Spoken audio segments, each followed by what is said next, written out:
کے نبیوں کا مشن ایک ہی ہے، خلفائے راشدین کا مشن ایک ہی ہے، اور ان ہستیوں کا مشن جو ہے وہ بھی ایک ہی ہے کہ ہم نے امت کی اجتماعیت کو قائم رکھا۔ اب امام علی مقام امام حسین رضی اللہ تعالیٰ آپ مدینہ سے کیوں نکلے تھے؟ اگر ایک ہی بات میں آپ کو جواب دوں تو صرف اور صرف امت کی اجتماعیت کو قائم رکھنے کے لیے امام علی مقام امام حسین رضی اللہ تعالیٰ مدینہ چھوڑ رہے۔ کیوں؟ اس لیے کہ آقا کریم علیہ السلام نے کندھوں پہ اٹھایا تھا، سینے سے لگایا تھا، بڑی عظمتیں بیان کی تھی، جنتیوں کا سردار بنا دیا تھا۔ خبریں یہ تھی کہ میرا یہ بیٹا یہ میرے مشن پہ قائم رہے گا، اللہ کے سارے نبیوں کے مشن پہ پہرا دے گا، خلفائے راشدین کے نقش قدم پہ چلے گا۔ ان ساری ہستیوں نے امت کی اجتماعیت کو قائم رکھا تھا اور قربانیاں دی تھی۔ میرا بیٹا حسین بھی اجتماعیت امت کی قائم رکھنے کے لیے یہ میدان عمل میں آئے۔ اللہ اکبر۔ اب آپ سمجھے کہ ان کا مشن کتنا بڑا تھا، مقصد کتنا بڑا تھا کہ جس کی خاطر اپنی جان بھی قربان کر رہے ہیں اور اپنے جو خانوادہ ہے اور اپنے جو ساتھی ہیں ان سب کی قربانیاں دے رہے ہیں کہ مشن بہت بڑا تھا کہ وہ مشن بچ جائے، اگر میری جان چلی جائے تو کوئی بات نہیں۔ اللہ اکبر۔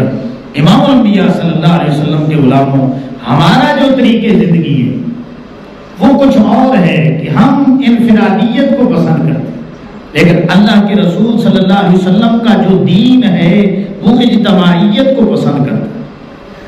اب آپ دیکھیں کہ یزید آدھی دنیا کا حکمران ہے، آدھی دنیا کا،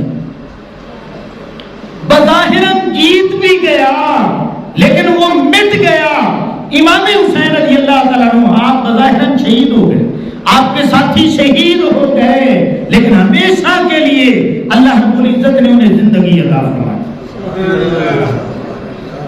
وجہ کیا تھی؟ وجہ ایک ہی تھی کہ یزید اپنے طاقت کے زور پہ انفرادیت قائم کرنا چاہتا تھا، اللہ نے اسے مٹا دیا۔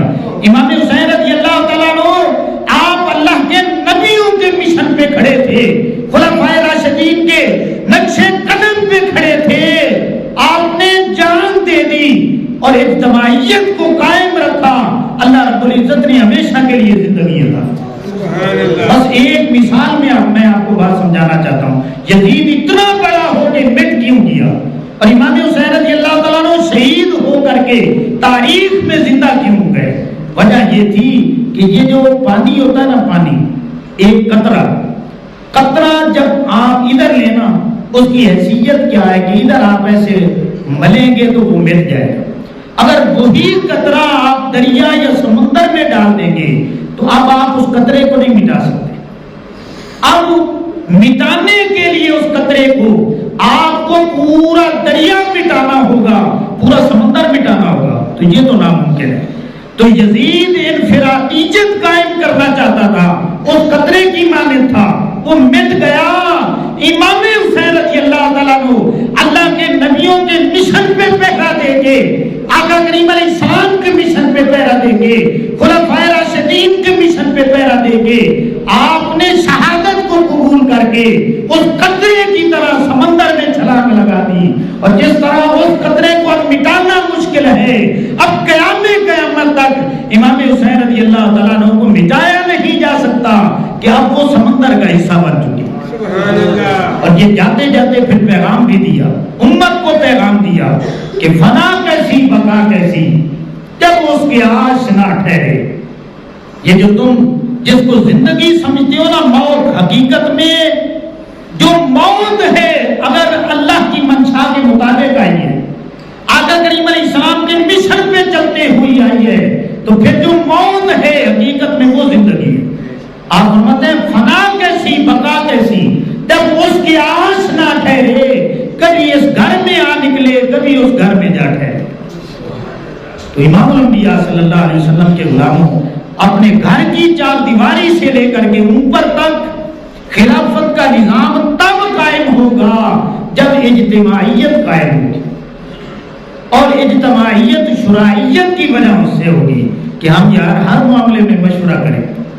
تو مشورہ کریں گے تو پھر آقا کریم علیہ السلام کا نظام ہمارے گھروں میں آئے گا, پھر ہمارے محلوں میں آئے گا, اور یہ نظام چلتا چلتا جب اوپر تک جائے گا تو یہ سمجھ لیں کہ پھر خلافت الہیہ کا قیام ہو جائے گا. تو ہم سارے انفرادیت کو چھوڑیں, اپنی ضدوں کو چھوڑ دیں, انانیت کو چھوڑ دیں, اور آقا کریم علیہ السلام کے دین کو اور امام علی مقام امام حسین رضی اللہ تعالیٰ عنہ کے مشن کو سینے لگانا ہے تو پھر اجتماعیت کی طرف آ جائیں, ضد کو چھوڑ دیں, آپس میں جو منافرتیں ہیں ان کو ختم کر دیں, اور آقا کریم علیہ السلام کا جو طریقہ ہے اس کو اپنا لیں.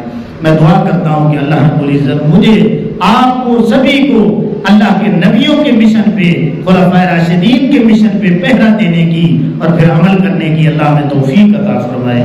وما علینا الا البلاغ.